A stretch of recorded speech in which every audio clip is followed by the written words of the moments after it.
बिस्मिल्लाहिर्रहमानिर्रहीम। अस्सलामु अलैकुम व्यूअर्स, उम्मीद करता हूँ कि आप लोग खैरियत से होंगे। मैं हूँ आपका टीचर मोहम्मद तनवीर और आज एक न्यू वीडियो लेक्चर के साथ आपकी खिदमत में हाजिर हूँ। डियर व्यूअर्स, जैसा कि हम 8th क्लास मैथमेटिक्स को डिस्कस कर रहे हैं, तो आज की इस क्लास के अंदर हम डोमेन 3 एक्सरसाइज 3.2 और उससे रिलेटेड जितने भी बेसिक कॉन्सेप्ट्स होंगे आज उनको हम आज की इस वीडियो के अंदर डिस्कस करेंगे। हमारा जो सबसे पहला कॉन्सेप्ट है वो है सर्कल। तो सबसे पहले हम सर्कल को डिफाइन करते हैं, फिर सर्कल के कुछ बेसिक एलिमेंट्स को यहाँ हम क्या करेंगे, डिस्कस करेंगे। तो सर्कल की डेफिनेशन हमारे पास क्या है कि a circle is a plane figure bounded by one fix curved line such that each point on the curved line equidistant from a fixed point inside the boundary। तो हमारे पास जो सर्कल है, सर्कल एक प्लेन फिगर है जो कि एक curve fix curve है उससे मिलके बनती है, कर्व लाइन से मिलके बनती है। और उस कर्व लाइन की प्रॉपर्टी क्या है कि उस कर्व पॉइंट लाइन पर कोई भी एक पॉइंट ले लिया जाए, कोई भी पॉइंट लिया जाए तो वो किसी फिक्स पॉइंट से क्या होगा, इक्वी डिस्टेंस होगा। और जो फिक्स पॉइंट है वो उस कर्व के इनसाइड होगा। ठीक है, तो यहां देखें, अगर हम इसी की बात करते हैं तो ये मैंने एक प्लेन शेप लिया जिसके अंदर मैंने क्या है, एक फिक्स पॉइंट ओ लिया हुआ। ठीक है, अब इस फिक्स पॉइंट ओ से अगर मैं सर्कल का, ये जो मेरे पास कर्व है इसको हम क्या कहते हैं, सर्कल कहते हैं। अगर इस सर्कल के ऊपर मैं क्या करता हूं, यहां कोई एक पॉइंट ए ले लेता हूं और यहां मैं कोई पॉइंट बी ले लेता हूं, तो इसका मतलब ये हुआ कि ओ से अगर मैं ए के डिस्टेंस की बात करता हूं, ओ से ए, या इसी ओ से मैं क्या करूं, बी की बात करूं, तो ये दोनों के दोनों क्या होंगे, इक्वी डिस्टेंस होंगे। ठीक है, ये वाला डिस्टेंस और ये वाला डिस्टेंस क्या होगा, बराबर होगा। तो ये प्रॉपर्टी होती है सर्कल की कि आपके पास एक क्लोज फिगर है जिस पर कोई भी एक पॉइंट लिया जाए तो वो किसी फिक्स पॉइंट से, किसी का मतलब यहाँ हमारे पास जो इनसाइड एक पॉइंट होता है उस फिक्स पॉइंट से इक्वी डिस्टेंस होंगे तमाम के तमाम पॉइंट्स। ठीक है, इस बाउंड्री के ऊपर अगर मैं कोई और भी पॉइंट ले लेता हूँ, फॉर एग्जाम्पल मैं यहाँ कोई पॉइंट सी ले लेता हूँ, तो ये जो पॉइंट सी होगा, इस पॉइंट सी का भी जो डिस्टेंस होगा ओ से, वो क्या होगा, उतना ही होगा जितना हमारे पास किसका आ रहा था, ए का आ रहा था, बी का आ रहा था या सी का आ रहा था। इन अदर वर्ड्स अगर मैं ये कहना चाहूं तो मैं ये कहूंगा कि जो मेरे पास मैयर ओ ए, ये वाला जो डिस्टेंस है ये बराबर होगा मैयर ओ बी के, और ये बराबर होगा मेरे पास मैयर ओ सी के। ठीक है, तो ये तीनों के तीनों जो डिस्टेंस होंगे ये हमारे पास क्या होंगे, बराबर होंगे। तो ऐसी जो क्लोज फिगर होती है उसको हम क्या कहते हैं, सर्कल कहते हैं। अब सर्कल के अंदर हमारे पास ये जो फिक्स पॉइंट होता है, ठीक है, इस फिक्स पॉइंट को हम क्या कहते हैं, रेडियस। ठीक है, सॉरी, सेंटर कहते हैं। तो यहां मेरे पास क्या था, ओ फिक्स पॉइंट था, ये वाला जो ओ था ये फिक्स पॉइंट है। अब इस फिक्स पॉइंट को हम कहते हैं सेंटर ऑफ सर्कल। अब दूसरी बात, कर्व लाइन। जब कर्व लाइन की बात की जाएगी तो कर्व लाइन का मतलब ये वाली जो मेरे पास एक क्लोज शेप बनी हुई है, तो ये जो कर्व लाइन है, इस कर्व लाइन को हम क्या कहते हैं, सर्कमफेरेंस। ठीक है, तो ये जो कर्व लाइन है ये हमारे पास सर्कमफेरेंस कहलाएगी। और जो मेरे पास फिक्स पॉइंट है, उस फिक्स पॉइंट का नाम हमने क्या रखना है, उस फिक्स पॉइंट को हम कहते हैं सेंटर ऑफ द सर्कल। यहां जो सर्कमफेरेंस होता है, सर्कमफेरेंस को रिप्रेजेंट करने के लिए हम क्या करते हैं, सी यूज करते हैं, और सर्कमफेरेंस का फार्मूला होता है हमारे पास 2 पाई आर। ठीक है, आर हमारे पास क्या है, सर्कल का रेडियस होता है, और पाई हमारे पास क्या है, एक कांस्टेंट है। अब कोई भी जो सर्कल होता है, क्योंकि ये एक बाउंडिंग फिक्स कर्व लाइन होती है, कर्व लाइन है, तो ये किसी भी रीजन को दो हिस्सों में डिवाइड कर देती है। एक वो वाला हिस्सा जो इस बाउंडिंग लाइन के अंदर होता है, ठीक है, और दूसरे वाला हिस्सा जो इस बाउंडिंग लाइन से बाहर होता है। अब वो वाला रीजन जो इस बाउंडिंग लाइन के अंदर होगा, ठीक है, जैसे ये मेरे पास क्या है, एक कर्व है। अब इस कर्व के अंदर जो वाला रीजन होता है इसको हम कहते हैं इंटीरियर ऑफ द सर्कल। ये वाला जो रीजन होगा इसको हम क्या कहेंगे, इंटीरियर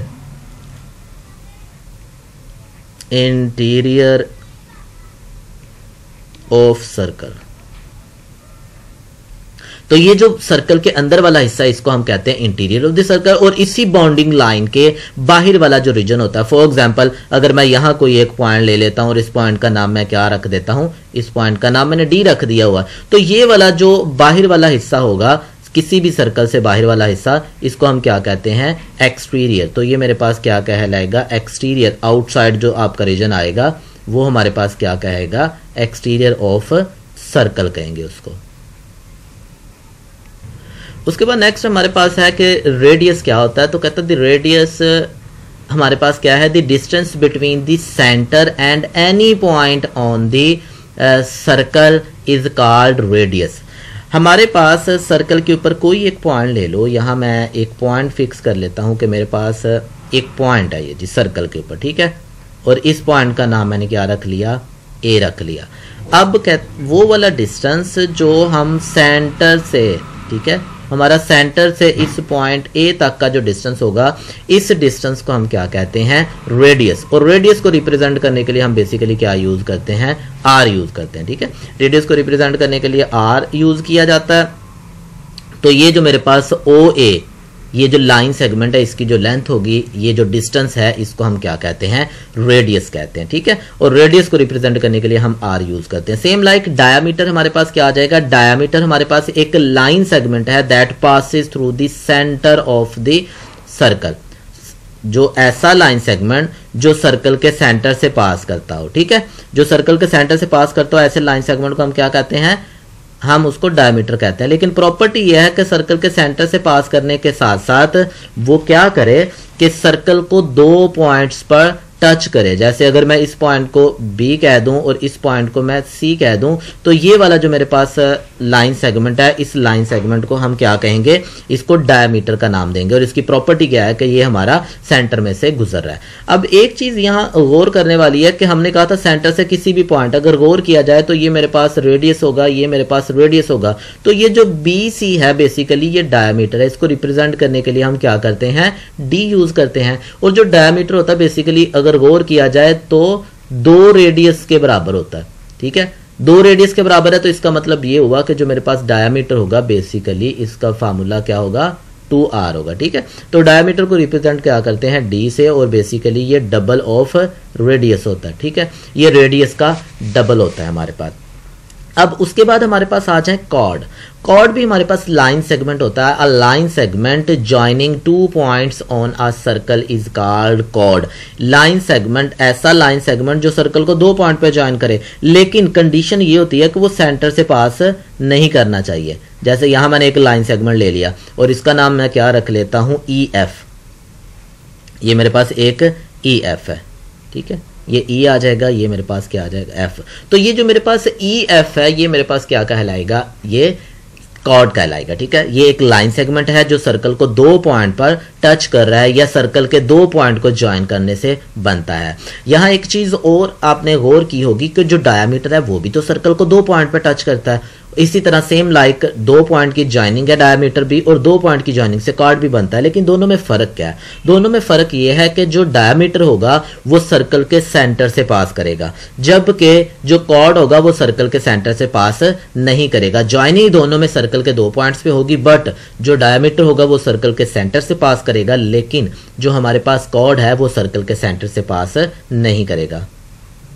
उसके बाद नेक्स्ट है arc, a part of boundary of a circle. Circle की बाउंड्री का कोई एक पार्ट ले लें तो उस पार्ट को हम क्या कहते हैं, उस पार्ट का नाम आर्क है। फॉर एग्जांपल यहां मैं रिप्रेजेंट करता हूं कि मेरे पास यहां एक पॉइंट ए आ गया और दूसरा पॉइंट यहां बी आ गया, और अब यहां दरमियान में एक पॉइंट ले लेता हूं, इस पॉइंट का नाम मैं पी रख लेता हूं, ठीक है। अब ए से बी तक अगर मैं यहां ए से स्टार्ट लूं और मैं इसको कहां तक लेके जाऊं, बी तक, ठीक है, ए से बी तक, ये वाला जो मेरे पास इस बाउंड्री का हिस्सा है इसको हम क्या कहते हैं, आर्क। तो ये जो ए फिर पी और फिर क्या आ गया, बी, तो ये वाली जो आर्क है इसको हम ये वाला जो पार्ट है बाउंड्री का, इस पार्ट को हम क्या कहते हैं, आर्क कहते हैं। ठीक है, अब जो आर्क होती है आपके पास, ऑब्वियसली बात की थी मैंने कि ये सारे का सारा जो बाउंड्री कंप्लीट बाउंड्री होती है सर्कल की, इसको हम क्या कहते हैं, सर्कमफेरेंस कहते हैं। ठीक है, तो आप सर्कमफेरेंस का कोई भी एक पार्ट ले लो, दूसरे अल्फाज में आप ये भी कह सकते हो कि सर्कमफेरेंस का कोई भी एक जो पार्ट होगा वो आपके पास क्या कहलाएगा, आर्क कहलाएगा। ठीक है, अब जो आर्क होती हैं ये दो तरह की आर्क होती हैं, एक मेजर आर्क और एक माइनर आर्क। अब मेजर आर्क और माइनर आर्क में क्या फर्क है? ठीक है, अब अगर मेजर आर्क की बात करते हैं, an arc greater than half of the circumference known as major arc, एक ऐसी आर्क जो हाफ ऑफ सर्कमफेरेंस से ज्यादा हो। अब देखिए मैंने दो तरीकों से आर्क की बात की, पहली आर्क तो ये मैंने कहा कि ए पी बी, ठीक है, हमने ए से स्टार्ट किया और बी तक गए। दूसरा, अगर मैं इसी तरह लोअर में एक पॉइंट ले लूं और उसको मैं पी प्राइम की बात कर दूं, तो मेरे पास जो arc A P prime B, ठीक है, अगर मैं क्या करूं, अपनी यही वाली जो रोटेशन है वो यूं ले लूं कि ए से स्टार्ट करना है मैंने, लेकिन मैंने घूम के किस तरफ से आना है, पी प्राइम की तरफ से। ठीक है, यहां मैं पी प्राइम की तरफ से घूम के आता हूं, तो इस सूरत में मेरे पास अगर आर्क की बात की जाए तो देखें फुल सर्कमफेरेंस के ये हाफ से भी ज्यादा है, तो ये वाली जो आर्क होगी, ये वाली आर्क हमारे पास क्या कहलाएगी, मेजर आर्क कहलाएगी। और ये जो मैंने ए पी बी की बात की है, तो वो मेरे पास जो आर्क होगी वो क्या होगी, वो माइनर आर्क कहलाएगी, क्योंकि आपने देखा कि ये आधे सर्कमफेरेंस से भी कम है, ये सिर्फ और सिर्फ कहां से, यहां से स्टार्ट होती है और यहां पे एंड हो जाती है। तो ये मेरे पास जो आर्क होगी, ये वाली आर्क माइनर आर्क कहलाएगी, जबकि ये जो प्राइम वाली आर्क होगी, ये वाली आर्क हमारे पास क्या कहलाएगी, मेजर आर्क कहलाएगी। उसके बाद हमारे पास क्या आ गया, सेक्टर। तो सेक्टर क्या होता है, a sector is a region of a circle, circle का एक रीजन है which lies between an arc and the two radii joining the end points of the arc. आपके पास एक ऐसा रीजन जो किसी आर्क और उसके एंड पॉइंट के ज्वाइन करने से बने। ठीक है, तो यहां देखिए हमारे पास, मैं यहां एक आर्क ले लेता हूं, मेरे पास ये एक आर्क आ गई, उसमें एक पॉइंट ए ले लेते हैं, यहां एक पॉइंट हम बी ले लेते हैं।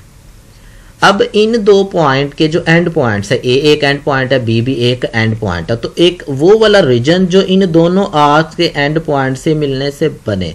अब यहां देखिएगा कि अगर इन दोनों आर्क्स के एंड पॉइंट को मैं ज्वाइन करूं, तो इनको ज्वाइन करने से हमारे पास ये वाला रीजन बनता है। ठीक है, ये वाला रीजन बनेगा। अब ये वाला जो रीजन है आपके पास, इस रीजन को हम क्या कहते हैं, सेक्टर कहते हैं। ठीक है, तो आपके पास वो वाला रीजन जो आर्क के एंड पॉइंट के ज्वाइन करने से मिलके बने, उसको हम क्या कहते हैं, सेक्टर कहते हैं। अब क्योंकि अभी हमने पढ़ा कि जो आर्क होती हैं वो दो तरह की आर्क्स होती हैं। ठीक है, एक आर्क जो हाफ ऑफ सर्कमफेरेंस से ज्यादा होती है, दूसरी आर्क जो हाफ ऑफ सर्कमफेरेंस से कम होती है। अगर आप देखो, ये वाली जो आर्क आपके पास आ रही है, ये आर्क आपके पास, ये वाली जो आर्क है, ये हाफ ऑफ सर्कमफेरेंस से कम है, तो इस आर्क को हम क्या कहते हैं, माइनर आर्क कहेंगे। ठीक है, अब ये वाली जो आर्क है, नीचे वाली आर्क, ये हाफ ऑफ सर्कमफेरेंस से ज्यादा है, तो इस आर्क को हम क्या कहेंगे, इसको हम कहेंगे मेजर आर्क। अब अगर यहां आपने गौर किया हो तो मेरे पास दो तरह का रीजन बना, एक वो रीजन जो माइनर आर्क के मिलने से बन रहा है, दूसरे वाला वो रीजन अगर आप देखो तो ये वाला रीजन है जो मेजर आर्क के एंड पॉइंट के मिलने से बन रहा है। ठीक है, ये दो रेडियस आ गए आपके पास और ये मेजर आर्क मिलकर बनाती है। तो इसी बिहाफ पे ऐसा सेक्टर जो मेजर आर्क के मिलने से बने, उसको मेजर सेक्टर कहते हैं। जैसे अगर ये वाले सेक्टर की बात करते हैं तो ये वाला सेक्टर हमारे पास क्या कहलाएगा, ये मेजर सेक्टर कहलाएगा। और अगर इस सेक्टर की बात की जाए तो ये वाला जो सेक्टर होगा मेरे पास, इस सेक्टर को हम क्या कहेंगे, माइनर सेक्टर कहेंगे। माइनर सेक्टर वो वाला आपका रीजन जो माइनर आर्क और टू रेडियाई की ज्वाइनिंग से बने, उसको हम क्या कहेंगे, माइनर सेक्टर। और वो वाला आपके पास रीजन जो मेजर आर्क और टू रेडियाई की ज्वाइनिंग से मिलके बने, उसको हम मेजर सेक्टर कहेंगे। सेम लाइक हमारे पास जो नेक्स्ट कॉन्सेप्ट है वो हमारे पास है सेगमेंट का। तो सेगमेंट क्या है हमारे पास, सेगमेंट है the region bounded enclosed between a chord, वो वाला रीजन जो एक chord and the bonding of a circle, boundary of a circle, ठीक है, is called a segment. The region enclosed between a chord and the boundary of a circle is called a segment. एक ऐसा reason जो एक cord और आपके पास circle की boundary जो होती है वो इनक्लोज करे। तो यहां देखें मैं क्या करता हूं, यहां एक कॉर्ड ड्रॉ कर लेता हूं। तो ये मेरे पास एक कॉर्ड है, मैंने यहां एक बाउंड्री के ऊपर कॉर्ड ले लिया, ठीक है। ये मेरे पास कॉर्ड ए बी आ गया। अब अगर इस रीजन की बात की जाए, इसको मैं ए कह देता हूं एंड पॉइंट को, इस पॉइंट को बी कह देता हूं। तो ये वाला जो आपके पास रीजन है ना जो इनक्लोज्ड हुआ है एक कॉर्ड से मिलके और एक आर्क से मिलके, यानी कि बाउंड्री ऑफ सर्कल से मिलके बना, इसको हम क्या कहते हैं, सेगमेंट कहते हैं। तो ये हमारे पास सेगमेंट है। अब फिर यहाँ दो कॉन्सेप्ट है हमारे पास कि अगर आप देखें यहाँ तो ये वाले जो आर्क ए बी है, ये वाली आर्क हमारे पास माइनर आर्क है, ठीक है, क्योंकि ये हाफ ऑफ सर्कमफेरेंस से कम है, तो ये माइनर आर्क है। अगर इस आर्क की बात की जाए, ये वाली जो आर्क है मेरे पास, तो ये मेरे पास एक मेजर आर्क है, मेजर आर्क, ठीक है, ये मेजर आर्क है। अब माइनर आर्क और मेजर आर्क, इसका मतलब ये हुआ कि जो मेरे पास सेगमेंट है ये भी बेसिकली दो तरह के सेगमेंट होंगे। एक ये वाला रीजन है जो मेजर आर्क की वजह से बाउंड हुआ, ठीक है, और एक वो वाला रीजन जो मेरे पास माइनर आर्क की वजह से बाउंड हुआ। ये जो मेजर आर्क की वजह से सेगमेंट बनता है, इस सेगमेंट का नाम होगा हमारे पास, सेगमेंट बनता है, इसको हम क्या कहेंगे, माइनर सेगमेंट, ठीक है। और जो मेजर की वजह से हमारे पास सेगमेंट बनेगा, इसको हम क्या कहेंगे, मेजर सेगमेंट कहेंगे, ठीक है। तो दो तरह के हमारे पास सेगमेंट होते हैं, मेजर सेगमेंट और माइनर सेगमेंट। मेजर सेगमेंट वो वाला सेगमेंट जो मेजर आर्क और कॉरस्पॉन्डिंग कॉर्ड से इनक्लोज्ड होता है, यानी कि मिलके बनता है। और माइनर सेगमेंट आपके पास वो वाला सेगमेंट जो माइनर आर्क और कॉरस्पॉन्डिंग कॉर्ड से मिलके बने, उसको हम क्या कहते हैं, माइनर सेगमेंट कहते हैं।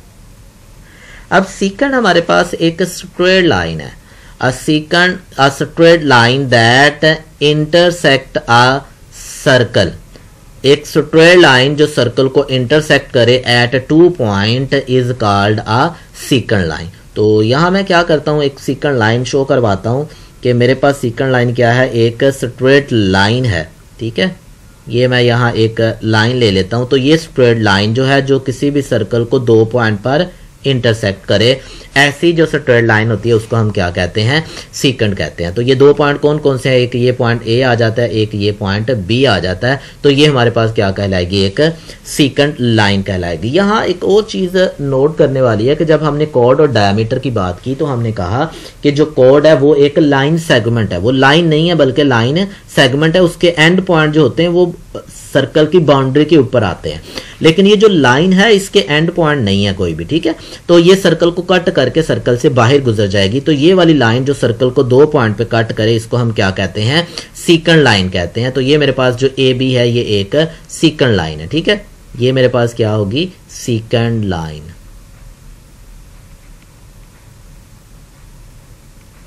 अब इसके बाद जो दूसरा कॉन्सेप्ट है वो है टेंजेंट लाइन।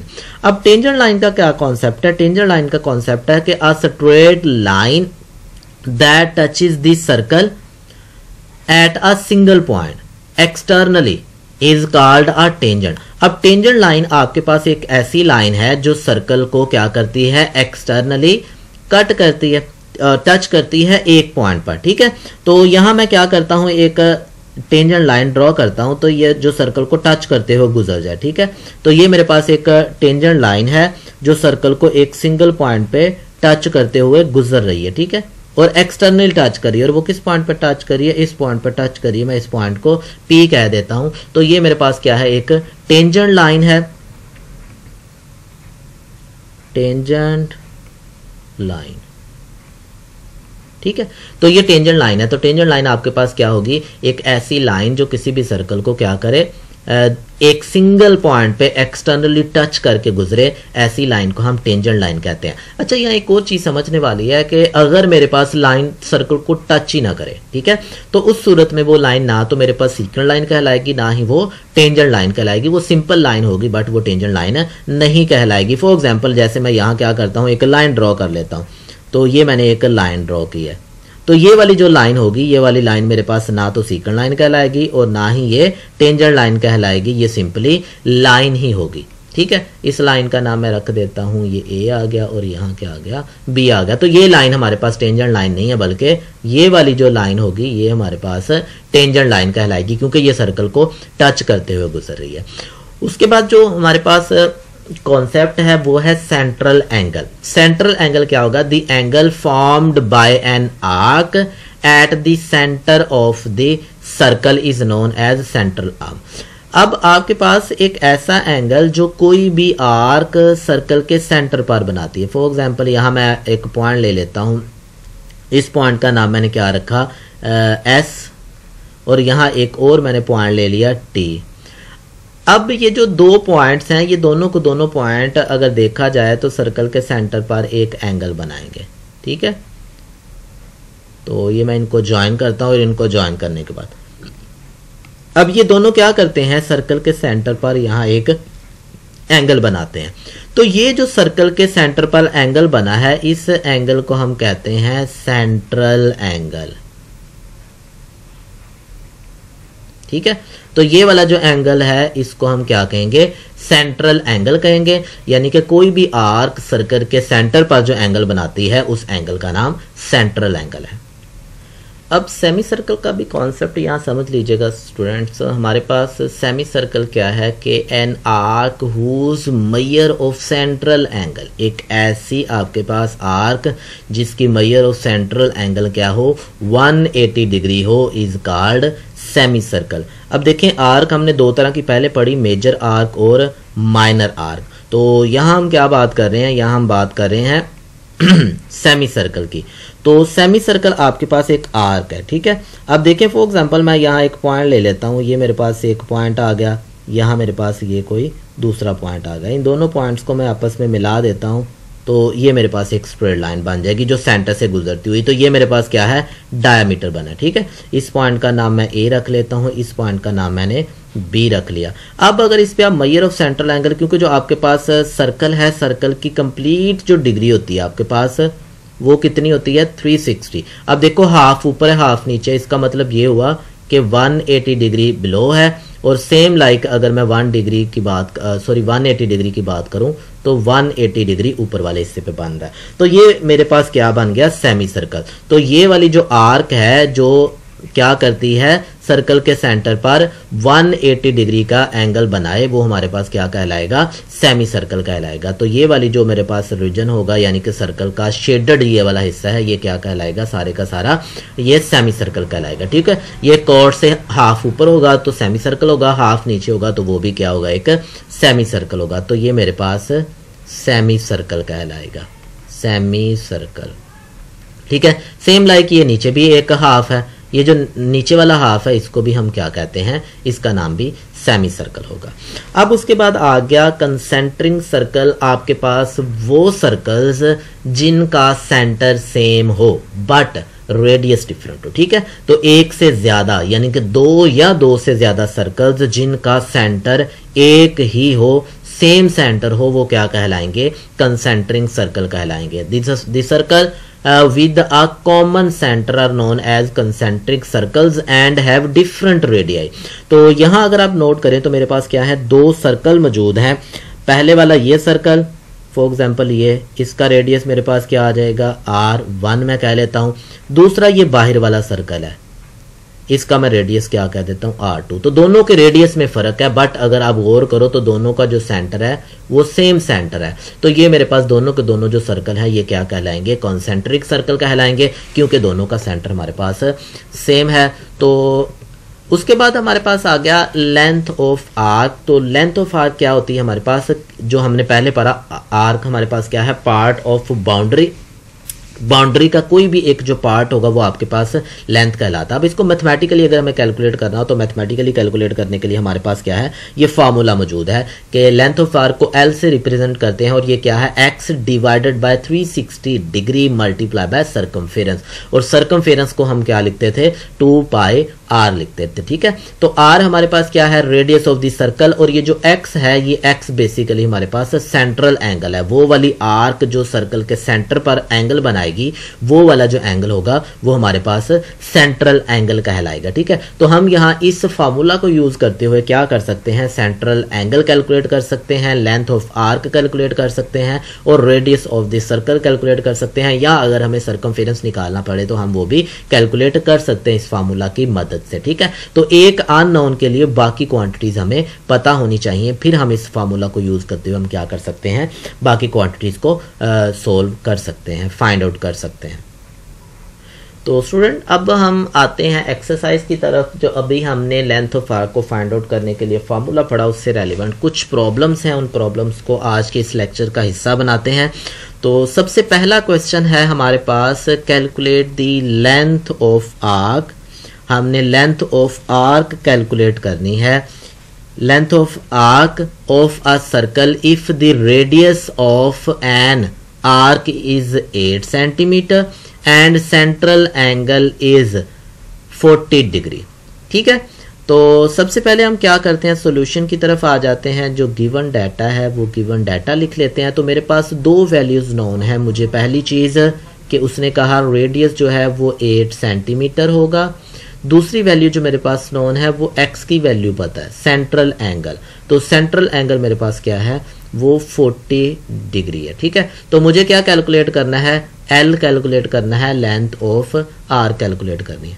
तो मैं लिखता हूं, सिंस हमारे पास लेंथ ऑफ आर्क का फार्मूला है, length of arc is equal to x over 360 degree multiply by 2 pi r, ठीक है। तो फार्मूला के अंदर क्या करते हैं, L कैलकुलेट करना, बाकी तमाम वैल्यूज पुट कर देते हैं। तो ये मेरे पास क्या आ जाएगा, 40 divided by 360 degree multiply by 2।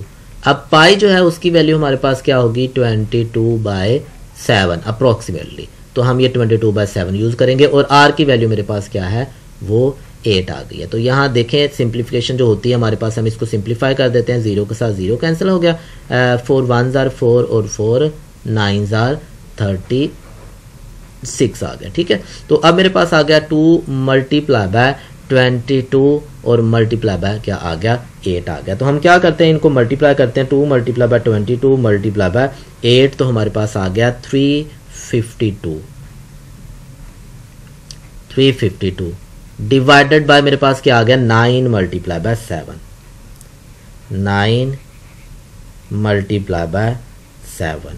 तो 9 मल्टीप्लाई बाय 7 हमने किया, तो ये मेरे पास क्या आ गया, 63 आ गया, ठीक है।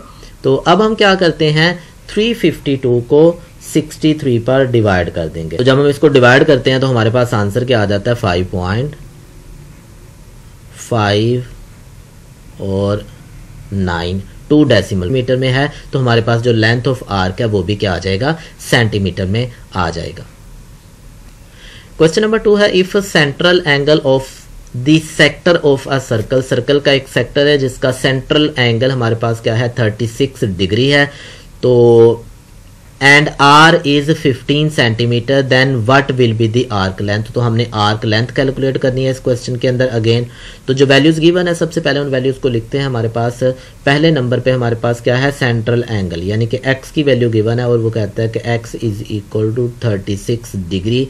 नंबर 2 हमारे पास रेडियस गिवन है और रेडियस हमारे पास क्या आ जाएगा, 15 सेंटीमीटर। तो कहता है कि L कैलकुलेट करके दो, ठीक है। तो लिखते हैं, सिंस हमें पता है कि जो L है वो बेसिकली किसके बराबर है, central angle divided by 360 degree multiply by 2 pi r।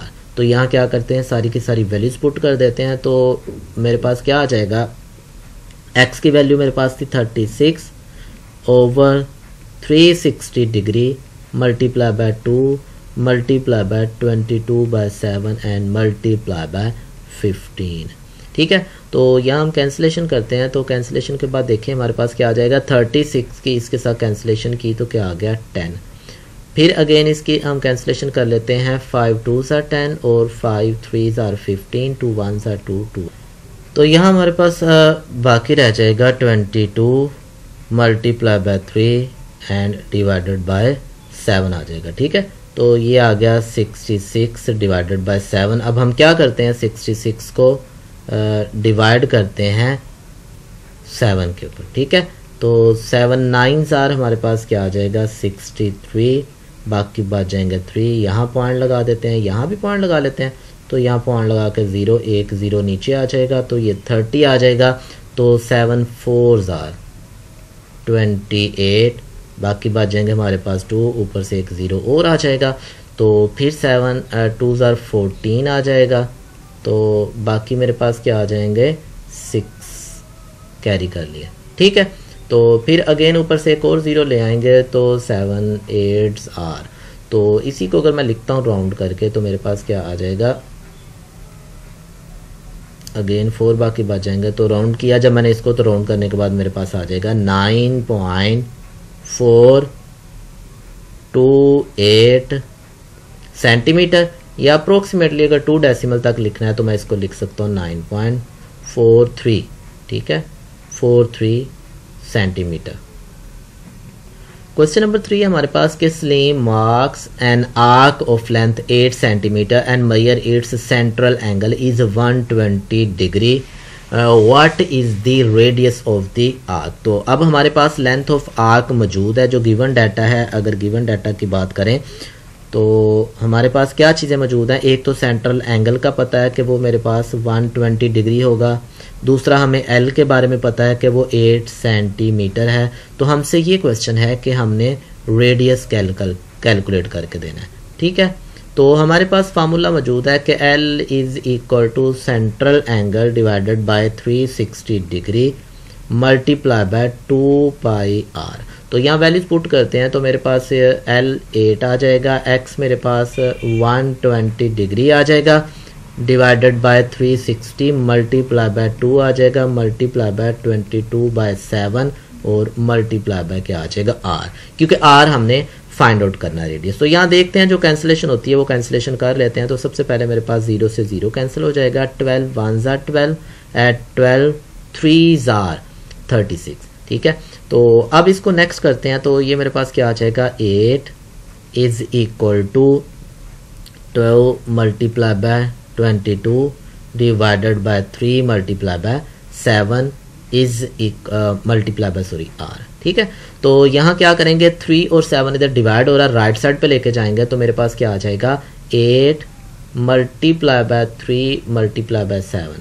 अब 2 मल्टीप्लाई बाय 22 जो है वो इधर आके क्या हो जाएगा डिवाइड हो जाएगा, तो मेरे पास क्या रह जाएगा आर। अब इसकी कैंसिलेशन कर लेते हैं, 2 1s are 2 2 4s are 8, again इसकी 2 के साथ कटिंग हो जाए, 2 2s आर 4 और 2 11s आर 22। तो मेरे पास आ गया 2 3 7। ठीक है, तो ये आ जाएगा 2 multiply bye 3 multiply by 7 and divided bye क्या आ जाएगा 11 इज इक्वल टू आर आ जाएगा। ठीक है, तो मल्टीप्लाई करते हैं, 2 मल्टीप्लाई बाय 3 6 और 6 मल्टीप्लाई बाय 7 क्या आ जाएगा 42 and divided by 11 is equal to r. तो हम डिवाइड कर लेते हैं, 42 को 11 पर डिवाइड करते हैं तो मेरे पास क्या आंसर आता है 42 डिवाइडेड बाय 11। तो 11 3s आर 33। ठीक है, 7 और 2 9 आ जाएगा और यहाँ पॉइंट लगा के 0 और यहाँ 0, फिर क्या आ जाएगा पॉइंट लगा के 8 पे, तो 8 पर डिवाइड करेंगे तो क्या आ जाएगा ये 88। अगेन 2 आ जाएगा, यहाँ फिर एक और 0 नीचे ले आएंगे तो फिर 11 1s आर 11 आ जाएगा और बाकी 9, फिर 0 लगाएंगे तो वो 8 आ जाएगा। तो यहाँ 0 लगा लेते हैं, फिर 11 8s आर 88 डिवाइडेड बाय 2। तो यही बार बार चलता रहेगा। ठीक है, तो इसका मतलब ये हुआ कि मेरे पास जो आर की वैल्यू है वो है 3.818 और ये centimetre is equal to r, या इसी को अगर मैं थोड़ा सा राउंड करता हूँ तो ये मेरे पास क्या आ जाएगा 3.82 centimetre is equal to R आ गया। तो ये हमारे पास क्या है रेडियस ऑफ सर्कल की वैल्यू आ गई। क्वेश्चन नंबर 4 है कि Jamal uses a compass to draw an arc of length 11 centimetre and radius of 7 centimetre, find the angle of this arc. तो हमारे पास जो गिवन है, गिवन के अंदर हमें नंबर 1 तो हमें लेंथ ऑफ आर्क दे दी गई लेंथ ऑफ आर्क कितना है 11 सेंटीमीटर, ठीक है। एंड नंबर 2 हमारे पास रेडियस मौजूद है और रेडियस क्या है 7 सेंटीमीटर है, और हमने क्या कैलकुलेट करना है, हमने सेंट्रल एंगल कैलकुलेट करना है, ठीक है। तो सॉल्यूशन पे आ जाते हैं। सिंस हमारे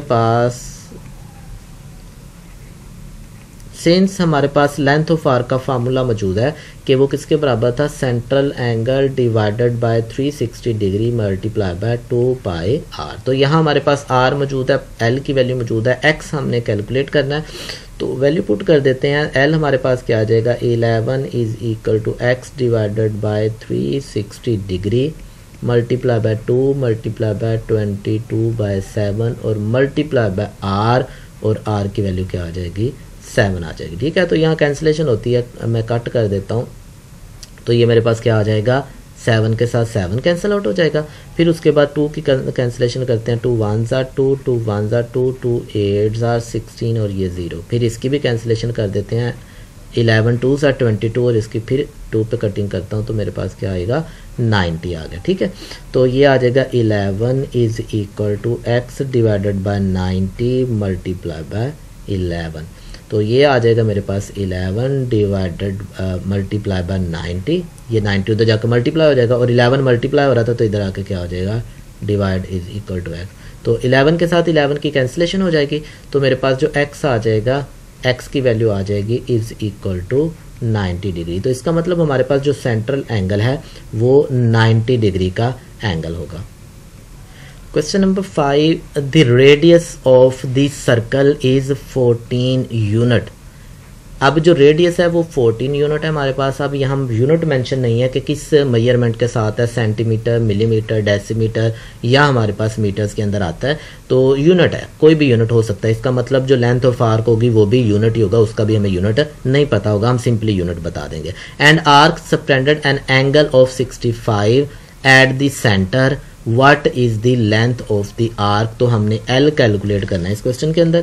तो हमारे पास गिवन क्या है, सेंट्रल एंगल का पता है हमें, वो है 65 डिग्री, और दूसरी बात हमें रेडियस का पता है और वो है हमारे पास 14 यूनिट्स, ठीक है।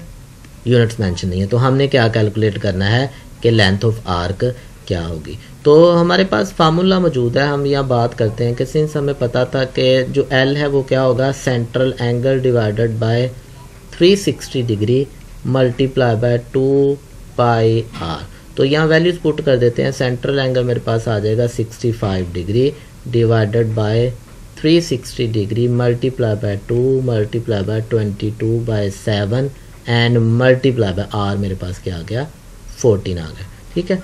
तो यहाँ कैंसिलेशन करता हूँ मेरे पास, और सबसे पहले मैं जब कैंसिलेशन करता हूँ 7 1s are 7, 7 2s are 14 आ गया। तो मेरे पास क्या रह गया 65 divided by 360 degree multiply by 2 multiply by 22 और मल्टीप्लाई बाय अगेन 2 आ जाएगा। फिर 2 किसके साथ कैंसिलेशन कर देता हूँ तो ये मेरे पास क्या आ जाएगा 180 डिग्री। अगेन 2 इसके साथ भी कैंसिलेशन करता हूँ तो ये क्या आ जाएगा 90 डिग्री। तो मेरे पास जो आंसर आया अभी तक के लिए वो ये आ गया 65 डिवाइडेड बाय 90 मल्टीप्लाई बाय 22।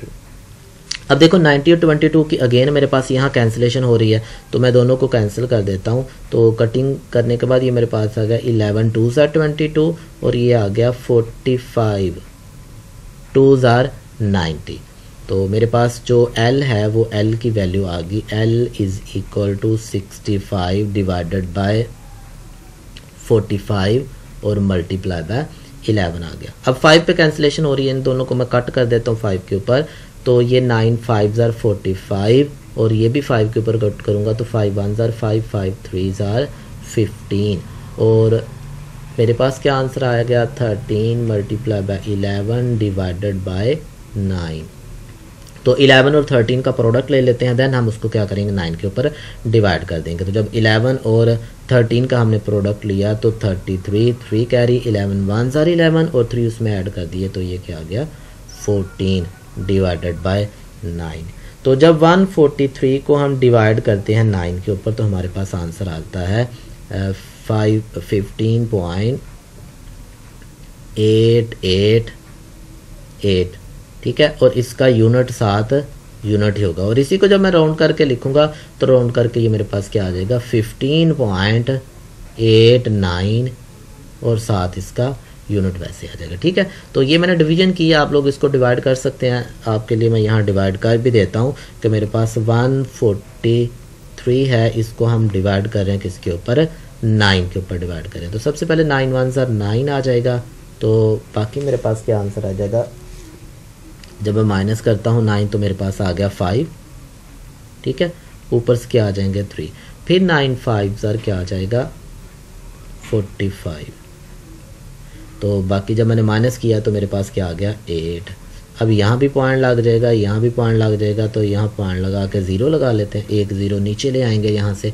अब फिर हमने क्या करना है 9 का टेबल पढ़ना है, तो 9 8 72, फिर 8 बच जाएंगे, फिर ऊपर से 0 ले आए, फिर 9 8 72, फिर 8 बच जाएंगे और फिर 0 ले आओगे, फिर आ जाएगा आपके पास 72 और इसके साथ एक और 8 आ जाएगा, ठीक है। तो ये ऐसे कंटिन्यू रहेगा क्योंकि ये नॉन टर्मिनेटिंग हमारे पास फ्रैक्शन बन गई है। तो मैंने क्या किया, जस्ट इसको 3 डेसिमल प्लेस तक सोल्व करके राउंड करके 2 डेसिमल प्लेस तक इसका आंसर लिख दिया। उम्मीद करता हूँ कि आप लोगों को आज के इस लेक्चर की मुकम्मल समझ आ गई होगी। अगर फिर भी आपके जहन में कोई क्वेश्चन है तो कमेंट सेक्शन के अंदर अपना क्वेश्चन प्लेस करें ताकि आपके उस सवाल का जवाब दिया जा सके। तब तक के लिए इजाज़त दें, इंशाल्लाह नेक्स्ट एक नई वीडियो के साथ आपकी खिदमत में हाजिर हो जाऊंगा। तब तक के लिए अल्लाह हाफिज़।